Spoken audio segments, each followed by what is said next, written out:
Good morning students. आज की BA third year की क्लास में हम अरस्तु के बारे में पढ़ेंगे कि अरस्तु को मैक्सी ने प्रथम राजनीतिक वैज्ञानिक की संज्ञा क्यों दी है। अरस्तु को मैक्सी ने प्रथम राजनीतिक वैज्ञानिक की संज्ञा दी है, तो उसकी व्याख्या करने से पहले कुछ बातें मैं आपको बताना चाहूँगा कि मैक्सी ने अरस्तु को पाश्चात्य राजनीतिक चिंतन के इतिहास का पहला राजनीतिक वैज्ञानिक कहा है।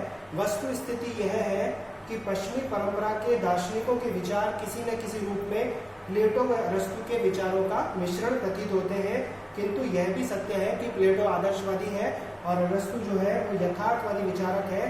प्लेटो के चिंतन में राजनीतिक दर्शन की दास्ता दिखाई देती है, लेकिन अरस्तु ने अपने चिंतन को दर्शन की दास्ता से मुक्त करके उसे वैज्ञानिक रूप दिया, इसीलिए उसे प्रथम राजनीतिक वैज्ञानिक और पश्चिमी जगत में राजनीति शास्त्र का जनक भी कहा जाता है। अरस्तु प्लेटो का शिष्य था और वह लगभग 20 वर्षों तक प्लेटो के संपर्क में रहा था। उसने प्लेटो के राजनीतिक ज्ञान का लाभ उठाया और प्लेटो भी अपने शिष्य अरस्तु को अपनी शिक्षण संस्था अकादमी का मस्तिष्क कहा करता था। इसलिए अरस्तु के राजनीतिक चिंतन पर प्लेटो का प्रभाव होना स्वाभाविक सी बात है। अरस्तु ने अपने विचारों को देने से पहले 158 देशों के संविधानों का अध्ययन किया था। उसकी अध्ययन पद्धति आगमनात्मक थी। अरस्तु ने अपने अध्ययन में इतिहास से प्राप्त अनुभव और सत्य को पर्याप्त स्थान दिया। उसकी क्रांति की अवधारणा में इतिहास का प्रभाव दिखाई देता है। ऐतिहासिक पद्धति को स्वीकारने के कारण अरस्तु अतिवाद के दोष से बच पाया। यहाँ अतिवाद के दोष का मतलब है कि प्लेटो ने जो कल्पनाएं की थी उन कल्पनाओं के दोष से उसने अपने आप को मुक्त कर लिया और अपने दर्शन को, अपने विचारों को उसने वैज्ञानिक रूप दे दिया। उसने मध्यम मार्ग का अनुसरण किया। इसका सर्वश्रेष्ठ उदाहरण है कि उसने शासन के स्वर्णिम मध्य का अनुसरण किया और पॉलिटी को या संयुक्त लोकतंत्र को या संवैधानिक तंत्र को सर्वश्रेष्ठ शासन के रूप में स्वीकार किया। यह जो संवैधानिक तंत्र है उसमें कुलीन तंत्र और लोकतंत्र के गुण और संख्या का महत्व है। इसी को अपन क्या कहते हैं, मिश्रित शासन प्रणाली। तो अरस्तु जो है वो मिश्रित शासन प्रणाली का जनक भी कहा जा सकता है। पश्चिमी जगत में राजनीति शास्त्र का आरंभ अरस्तु ने किया। हालांकि अरस्तु से पहले प्लेटो ने भी राजनीति पर अपने विचार रखे, किंतु अरस्तु ही वास्तव में राजनीति विज्ञान का जनक कहा जाता है। अब हम पढ़ेंगे कि उसको मैक्सी ने राजनीतिक वैज्ञानिक, पहला राजनीतिक वैज्ञानिक क्यों कहा। पहला कारण है कि प्रत्यय की बजाय उसने अनुभव पर बल दिया। प्रत्यय का मतलब यहाँ कल्पना से है, यहाँ आदर्शों से है। तो प्लेटो जो है वो क्या होता है, आदर्श जगत में खोया रहता है, कल्पना जगत में खोया रहता है। दार्शनिक राजा की अवधारणा देता है, न्याय को कर्तव्य मूलक अवधारणा के साथ जोड़ता है, आदर्श राज्य की बात करता है, 5040 जनसंख्या बताता है। लेकिन अरस्तु ने एक ऐसे अति मानव के स्थान पर विधि के शासन की अवधारणा का प्रतिपादन किया। अरस्तु ने अति मानव के स्थान पर विधि के शासन की अवधारणा का प्रतिपादन किया। उसने दार्शनिक राजा के शासन के स्थान पर या विवेक के शासन के स्थान पर कानून के शासन को प्राथमिकता दी है। प्लेटो विचार जगत में खोया रहता है और उस विचार जगत को ही अंतिम सत्य मानता है। प्लेटो के न्याय, दार्शनिक राजा और आदर्श राज्य में इसी प्रत्ययवाद के दर्शन होते हैं, जबकि अरस्तु इंद्रिय जगत से प्राप्त अनुभव को सब कुछ बताता है। इंद्रिय जगत से प्राप्त मतलब हम अपनी इंद्रियों से जो कुछ देख सकते हैं, जो कुछ सुन सकते हैं, जो कुछ अनुभव कर सकते हैं, उससे जो ज्ञान प्राप्त हुआ है उसी को व्यवहारिक मानता है। अरस्तु ने अपने आप को प्लेटो की कल्पनाओं से निकालकर खुद को और हम सबको अनुभव जन्य जगत में पहुंचाया है। इस कारण से उसे हम क्या कह सकते हैं, प्रथम राजनीतिक वैज्ञानिक कह सकते हैं। मतलब कल्पना से निकालकर वास्तविक जगत में हमें किसने प्रवेश दिलवाया, अरस्तु ने। दूसरी बात, उसने राजनीति शास्त्र और नीति शास्त्र में अंतर किया। जबकि प्लेटो राजनीति शास्त्र और नीति शास्त्र को एक दूसरे से जुड़ा हुआ मानता है, राजनीति शास्त्र को नीति शास्त्र की एक शाखा के रूप में मानता है, लेकिन अरस्तु ने इन दोनों के बीच में क्या किया, पर्याप्त अंतर किया और राजनीति शास्त्र को स्वतंत्र विज्ञान का दर्जा उसने दिलवाया। तीसरी बात, इसमें स्वतंत्र विज्ञान का दर्जा किसने दिलवाया? अरस्तु ने दिलवाया। इसलिए भी अरस्तु को प्रथम राजनीतिक वैज्ञानिक कह सकते हैं। उसको हम थोड़ा सा और क्लियर कर देते हैं कि प्लेटो ने राजनीतिक शास्त्र को नीति शास्त्र का एक अंग और परस्पर पूरक माना, लेकिन वह अरस्तु ही था जिसने राजनीतिक शास्त्र और नीति शास्त्र में अंतर किया और राजनीतिक शास्त्र को स्वतंत्र विज्ञान का दर्जा दिया। अरस्तु ने विज्ञानों के 3 प्रकार बताए, सैद्धांतिक, उत्पादक और व्यवहारिक विज्ञान। मतलब 3 प्रकार बताए, सैद्धांतिक, उत्पादक और व्यवहारिक विज्ञान। और उसके अनुसार राजनीतिक शास्त्र एक क्या है? व्यवहारिक विज्ञान है, जिसमें कल्पनाओं का कोई भी महत्व नहीं है। व्यवहार में इंद्रियों से उसने जो अनुभव प्राप्त किया उसको उसने राजनीतिक शास्त्र में स्थान दिया। इसीलिए शायद उसे मैक्सी ने प्रथम राजनीतिक वैज्ञानिक की संज्ञा दी है। इतना ही नहीं, उसने राजनीतिक शास्त्र को स्वतंत्र विज्ञान बनाने के साथ साथ एक सर्वोच्च विज्ञान का दर्जा भी दिया है। चौथी बात, राज्य के पूर्ण सिद्धांत का निरूपण। मतलब राज्य का निर्माण करने के लिए जो आवश्यक तत्व होते हैं, सरकार, जनसंख्या, भूगोल, संप्रभुता, इन सब का उसने क्या किया? वर्णन किया। उसने संविधानों का वर्गीकरण किया, उसने नागरिकता की व्याख्या की, उसने अपने आदर्श राज्य में विधि के शासन की बात की, संप्रभुता की बात की है उसने, और विवेक जनित दार्शनिक राजा के स्थान पर उसने विधि के शासन की अवधारणा का प्रतिपादन किया। तो एक संप्रभु राज्य के लिए जो भी चीजें जरूरी होती हैं उनका अरस्तु ने क्या किया? क्रमबद्ध तरीके से निरूपण किया। इसलिए उसे क्या कह सकते हैं? प्रथम राजनीतिक वैज्ञानिक भी कह सकते हैं। इसके बाद मध्यम मार्ग का अनुसरण करता, जैसे मैंने आपको थोड़ी देर पहले कहा कि उसने क्या किया? अतिवाद से बचते हुए, प्लेटो के अतिवाद से बचते हुए दार्शनिक राजा के स्थान पर उसने विधि के शासन की अवधारणा का प्रतिपादन किया। विवेक के शासन के स्थान पर विधि के शासन की अवधारणा का प्रतिपादन किया। उसने संवैधानिक तंत्र का वर्णन किया, उसने पॉलिटी का वर्णन किया, जिसमें कुलीन तंत्र और प्रजातंत्र के गुणों का मिश्रण है। कुलीन तंत्र के गुण और प्रजातंत्र की संख्या से मिलाकर उसने मिश्रित शासन प्रणाली का उसने अध्ययन किया। तो कुल मिलाकर हम ये कह सकते हैं कि उसने प्लेटो के अतिवाद से बचते हुए उसने अपने आप को क्या बनाया? वैज्ञानिक बनाया। और इंद्रियों से उसने जो ज्ञान प्राप्त किया उसी को उसने प्रमाणिक माना है। इसलिए उसको मध्यम मार्ग का अनुसरण करता और प्रथम राजनीतिक वैज्ञानिक भी की संज्ञा भी दी जाती है। अरस्तु ने सभी प्रकार के राजनीतिक अतिवाद का विरोध किया और राजनीतिक क्षेत्र में मध्यम मार्ग का अनुसरण किया। कैटलीन अरस्तु को मध्यम मार्ग का दार्शनिक कहता है। उसने शासन के क्षेत्र में संवैधानिक जनतंत्र का या पॉलिटी का समर्थन किया। दार्शनिक राजा के स्थान पर विवेक के शासन के स्थान पर विधि का शासन सर्वोपरि माना।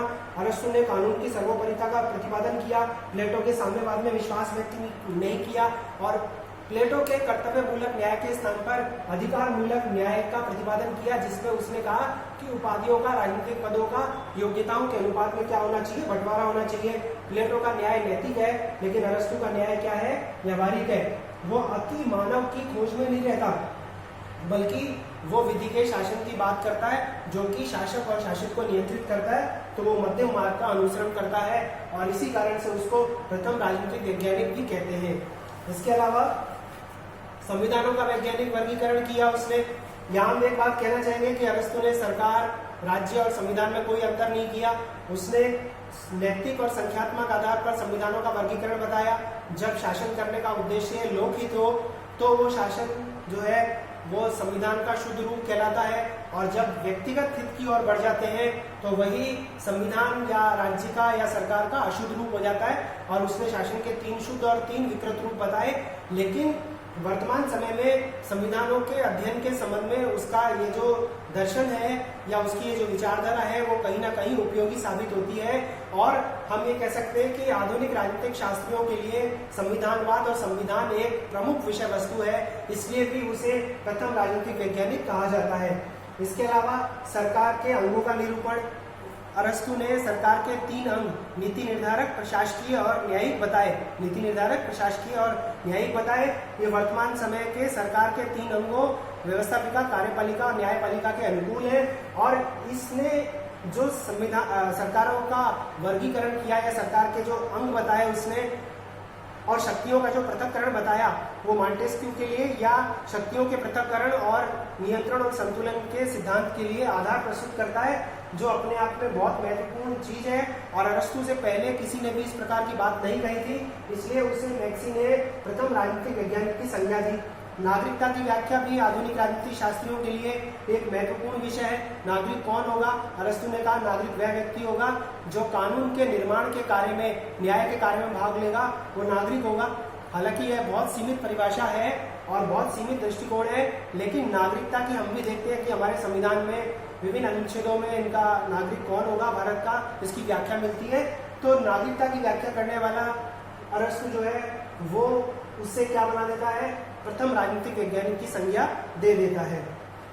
नागरिकता एक बहुत महत्वपूर्ण विषय है और अरस्तु की नागरिकता की व्याख्या वर्तमान में नागरिकता के निर्धारण का आधार प्रस्तुत करती है। नागरिकता की उसकी धारणा उसकी मौलिक देन है, जिसके लिए राजनीति शास्त्र उसका ऋणी रहेगा। नागरिकता की उसकी संकल्पना भी उसे प्रथम राजनीतिक वैज्ञानिक होने के नजदीक ले जाती है। कानून की सर्वोच्चता का प्रतिपादन, राजनीति पर भौगोलिक व आर्थिक प्रभावों का अध्ययन। भूगोल और राजनीति शास्त्र में इतना गहरा संबंध है कि भू राजनीति नामक एक नए विषय की शुरुआत हुई है। तो भूगोल का राजनीति पर क्या प्रभाव पड़ता है? अरस्तु ने कहा कि भाई राज्य की सीमाएं जो है वो उतनी होनी चाहिए जितने पर शासक जो है वो अपना नियंत्रण रख सके, क्योंकि जरूरत से ज्यादा सीमाएं होने पर शासकों के लिए उन सीमाओं की रक्षा करना कठिन हो जाता है। और फिर भूमि अगर उपजाऊ नहीं है तो फिर उस भूभाग पर रहने वाले लोगों के पालन पोषण की भी समस्या उत्पन्न होती है। और आपको देखिए कि जितना ज्यादा राज्य बड़ा होगा, वर्तमान में अगर अपन देखें तो हम ये कह सकते हैं कि जितना राज्य बड़ा होगा उतनी ही कानून और व्यवस्था की समस्या जो है वो राज्य सरकार के सामने होगी। जैसे यूपी को इसी आधार पर 4 टुकड़ों में बांटने की बात जो थी वो मायावती की सरकार ने की थी। तो कानून तो ये जो आधुनिक, यहाँ मैंने पॉइंट नहीं लिखा है, राजनीति पर भौगोलिक और आर्थिक प्रभावों का अध्ययन करने वाला भी अरस्तु जो था वो एक प्रमुख विद्वान था, जिसके कारण भी उसे प्रथम राजनीतिक वैज्ञानिक की संज्ञा दी जाती है। राजनीति पर भौगोलिक व आर्थिक प्रभावों का अध्ययन करने वाला। कानून की सर्वोच्चता का प्रतिपादन किया। स्वतंत्रता और समानता की जो समस्याएं थी उनका समाधान प्रस्तुत किया उसने। अगर अति स्वतंत्रता दे दी जाए, मतलब सभी व्यक्तियों को अपनी मर्जी से जो कुछ वो करना चाहते हैं उसको करने की छूट दे दी जाए, तो वो स्वतंत्रता नहीं स्वच्छंदता होगी। स्वतंत्रता और समानता एक दूसरे की विरोधी नहीं है, इस बात को अरस्तु समझता था और इसीलिए उसने स्वतंत्रता और समानता की धारणा के बीच में पूरकता का संबंध जो है वो बताया। स्वतंत्रता वहीं तक है व्यक्ति की जहां से दूसरे व्यक्ति की स्वतंत्रता शुरू होती है। मतलब दो व्यक्तियों को समान स्वतंत्रताएं देने का मतलब है स्वतंत्रता और समानता का परस्पर संबंध होना, एक दूसरे के बीच में विरोध न होना। तो पूरकता का संबंध भी किसने बताया? अरस्तु ने बताया। यह भी वो कारण है जो अरस्तु को प्रथम राजनीतिक वैज्ञानिक की श्रेणी में खड़ा कर देता है। और आधुनिक व्यक्तिवाद का जनक, अरस्तु ने राज्य को सावयव माना, पर सावयव मानने के बावजूद उसने राज्य को साध्य नहीं माना, साधन माना मानव के कल्याण का। और उसने राज्य की उत्पत्ति के संबंध में कहा था कि राज्य का जन्म मानव के लिए हुआ है और वह सज्जीवन की प्राप्ति के लिए बना हुआ है। तो वह निरंकुश राज्य की धारणा का प्रतिपादन नहीं करता, बल्कि लोक कल्याणकारी राज्य की अवधारणा का प्रतिपादन करता है। अधिकतम सुख की बात करता है जो उसे उपयोगितावाद और व्यक्तिवाद की ओर ले जाती है। उसने राज्य की प्रकृति बहुल मानी है, वह राज्य को अनेक समुदायों में से एक समुदाय मानता है, जैसे कि बहुलवाद की अवधारणा है। लास्की ने कहा था कि राज्य अन्य समुदायों के समान एक समुदाय है, तो और राज्य को अन्य समुदायों पर नियंत्रण करने का भी कोई अधिकार नहीं है, इस प्रकार की बात अरस्तु कहता है। उसने राज्य की प्रकृति बहुत मानी है, वह राज्य को अनेक समुदायों में से एक समुदाय मानता है और राज्य द्वारा अन्य समुदायों के नियंत्रण का विरोध करता है। उसने व्यक्ति व अन्य समुदायों के व्यक्तित्व को राज्य से स्वतंत्र और भिन्न माना है। तो उपयुक्त अध्ययन से स्पष्ट होता है कि अरस्तु प्रथम राजनीतिक वैज्ञानिक है और राजनीति विज्ञान का जनक भी है। अरस्तु ने अपने चिंतन में वैज्ञानिक दृष्टिकोण को अपनाया है। उसने ही राजनीतिक शास्त्र को स्वतंत्र विज्ञान का दर्जा दिया और सर्वोच्च विज्ञान भी बताया है, इसलिए उसे मैक्सी ने प्रथम राजनीतिक वैज्ञानिक की संज्ञा दी है। तो आज अपना अरस्तु का टॉपिक पूरा हो जाता है। आपके सिलेबस में ये 2-3 चीजें हैं जिनका अपन ने अध्ययन कर लिया।